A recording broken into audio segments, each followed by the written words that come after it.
வணக்கம் நண்பர்களே! பல்வேறு துறைகளின் தந்தை என்று அழைக்கப்படுபவர்களை பற்றி ஒரு வினாடி வினா பார்க்கலாம். வாங்க வீடியோக்குள்ள போகலாம். வரலாற்றின் தந்தை என்று அழைக்கப்படுபவர் யார்?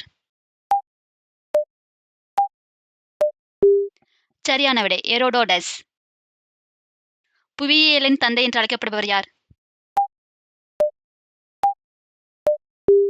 சரியான விடை தாலமி. இயற்பியலின் தந்தை என்று அழைக்கப்படுபவர் யார்? சரியான விடை தெரிந்த கமெண்ட்ல சொல்லுங்க ஃபிரெண்ட்ஸ். வேதியியலின் தந்தை என்று அழைக்கப்படுபவர் யார்? சரியான விடை ராபர்ட் பாயில். கணினி அறிவியலின் தந்தை என்று அழைக்கப்படுபவர் யார்? சரியான விடை சார்லஸ் பாபேஜ். தாவரவியலின் தந்தை என்று அழைக்கப்படுபவர் யார்?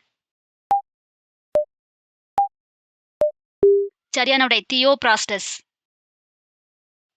விலங்கியலின் தந்தை என்று அழைக்கப்படுபவர் யார்? சரியான விடை அரிஸ்டாட்டில். பொருளாதாரத்தின் தந்தை என்று அழைக்கப்படுபவர் யார்? சரியான விடை ஆடம் ஸ்மித். அரசியல் தத்துவத்தின் தந்தை என்று அழைக்கப்படுபவர் யார்? சரியான விடை பிளாட்டோ. இந்திய ஏவுகணையின் தந்தை என்று அழைக்கப்படுபவர் யார்? சரியான விடை ஏபிஜே அப்துல் கலாம். நன்றி நண்பர்களே, உங்களுக்கு இந்த தகவல் பயனுள்ளதாக இருக்கும்னு நினைக்கிறேன். மறக்காம லைக் பண்ணுங்க, ஷேர் பண்ணுங்க, சப்ஸ்கிரைப் பண்ணுங்க. டாடா, பாய்.